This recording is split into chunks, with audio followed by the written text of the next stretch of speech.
Hari ini aku pengen cerita ke kalian tentang pengalaman orang yang ngalamin kejadian aneh yang bahkan punya plot twist yang nggak masuk akal, teman-teman. Aku tuh pas bacanya kaget banget, kayak kok bisa begitu?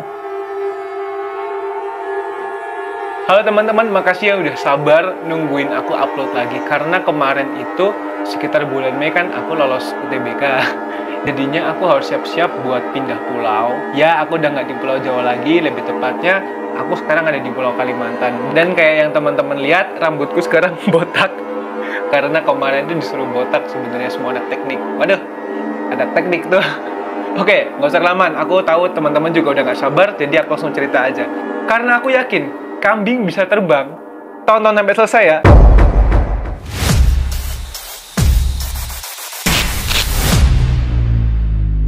Waktu itu tanggal 12 September 2008, ada bapak namanya Mitch. Dia itu punya 2 anak sama 1 istri.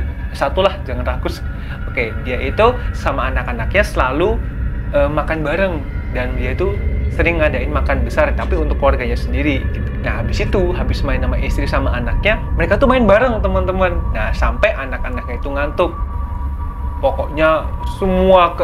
Pokoknya kehidupan Mitch itu perfect banget, teman-teman. Tapi suatu malam, teman-teman, hidupnya berubah. Mitch lagi santai-santai di sofa nonton TV gitu. Tiba-tiba dia ngeliat di sudut matanya, ya kayak kalian tuh ngeliat kesini lah gitu ya. Itu ada kayak cahaya merah, teman-teman. Cahayanya itu dari lampu merah di pojok ruangan itu. Tapi lampunya ini agak aneh, teman-teman. Lampunya itu dilihat-lihat itu buram. Awalnya kan Mitch ini kan ngira kalau dia itu mungkin matanya lagi nggak fokus kan. Dia coba kucek-kucek matanya lagi, habis itu dia ngeliat ke lampu itu lagi. Tapi tetap aja di mata Mitch lampu itu tuh masih buram gitu. Padahal semua barang kayak kipas, kursi, meja semuanya itu normal-normal aja. Dan Mitch ini tuh nggak punya masalah penglihatan, teman-teman. Matanya tuh sehat-sehat aja, tapi cuma lampu itu. Mitch ngerasa aneh kan. Yaudah, dia bangun, terus dia ngampirin lampu itu. Lampunya tuh didatengin sama si Mitch itu kan. Nah, habis itu dia mulai jalan deket lampu itu. Nah, pas dia jalan deket lampu itu, anehnya teman-teman, masih blur loh. Padahal Mitch itu ya nggak minus, matanya tuh nggak minus, nggak ada masalah apa-apa. Cuma pas dilihat itu masih blur. Mitch mulai mikir, apa nih aku kena stroke ya? Atau kena penyakit mata yang nggak terdiagnosis sama dokter gitu. Tapi habis itu dia nyoba nenangin diri sendiri. Tenang, aku nggak apa-apa, aku sehat gitu. Ya, menenangkan diri sendiri aja. Ya, mungkin ini cuma kebetulan aja. Nah, ini mungkin cuma kebetulan aja, cuma anomali kecil gitu. Dan ini bukan sesuatu yang perlu dipikirin sama Mitch. Pikirnya begitu. Habis itu dia udah balik duduk sofa, balik nonton TV lagi. Dia nyalain TV lagi kan. Nah, duduk begini dia. Nah, tapi gara-gara TV-nya di sini, terus lampunya di situ, dia kan pikirin matanya kan teralihkan terus gitu. Dia stres kan, akhirnya dia matiin TV, dia bangun lagi, terus lampunya didatengin lagi, teman-teman. Dan pas dia balik lagi ke lampu itu, teman-teman, lampunya sekarang nggak cuma buram, tapi lampunya itu kebalik, warna merah gitu.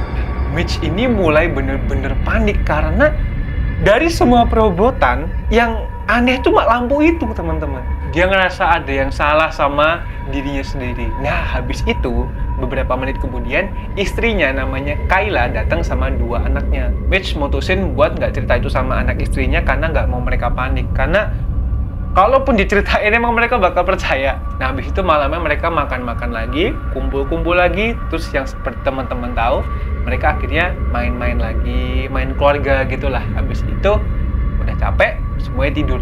Tapi cuma Mitch yang nggak bisa tidur, teman-teman. Mitch nggak bisa tidur mikirin lampu yang nggak jelas itu. Bangun dari tempat tidurnya, langsung dia hampiri lampu yang ada di situ. Nah, habis itu dia turun dari tangga, duduk di sofa, habis itu ngeliat lampu itu lagi. Pokoknya lampunya diliatin gini terus, nggak berhenti.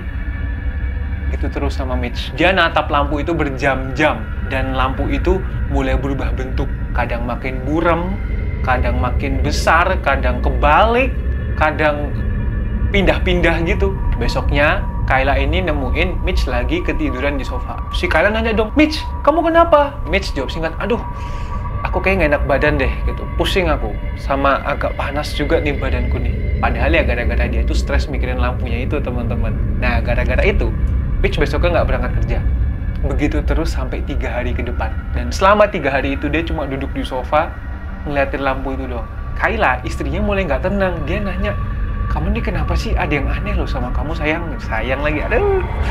Tapi Mitch tetap nggak mau ngomong yang sebenarnya, teman-teman. Dia tuh bilang cuma, enggak, aku cuma sakit ringan aja. Padahal Mitch itu cuma sepenuhnya mikirin lampu itu doang, teman-teman. Nah, Kayla nyaranin Mitch buat ketemu sama dokter. Tapi Mitch nolak. Dia bilang kalau ini mungkin penyakit dia bisa sembuh sendiri gitu.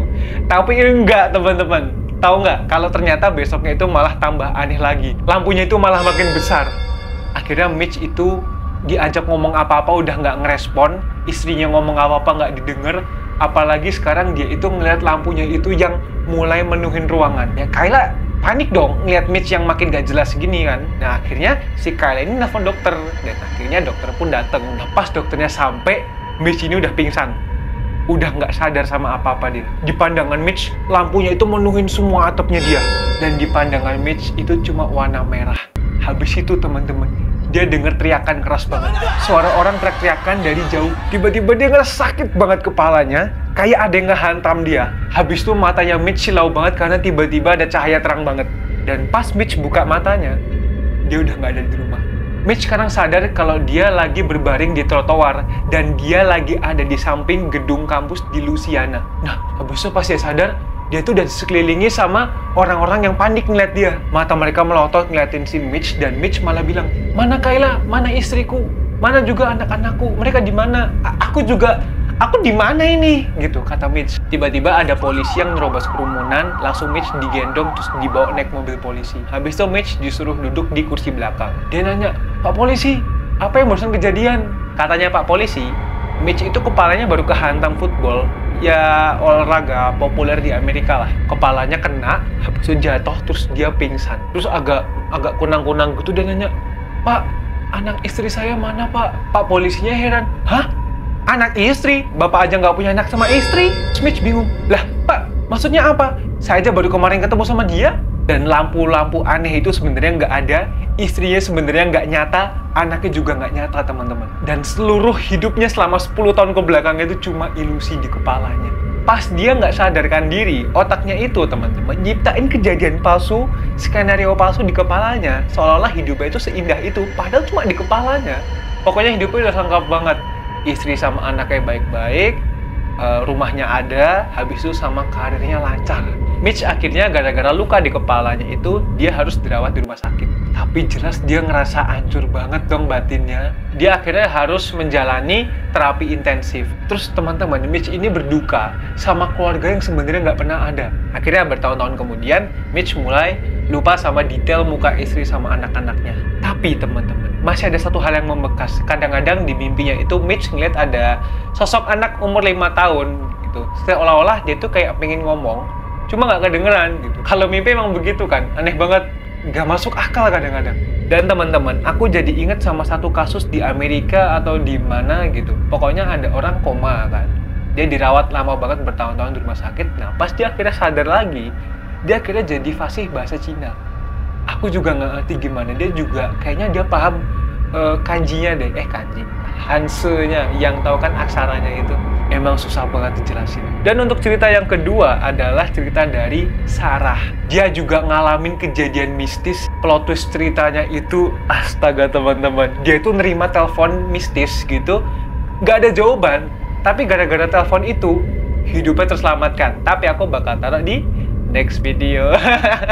Gak apa-apa ya. Next video aku bakal upload tentang cerita si Sarah itu. Makanya kalian like, terus share ke teman-teman kalian yang suka cerita kayak begini. Habis itu komentar pendapat kalian tentang video ini, atau cerita-cerita apa lagi yang bakal seru buat aku ceritain ke kalian semua. Pencet tombol merah dan notifikasinya biar kita bisa ketemu lagi di next video.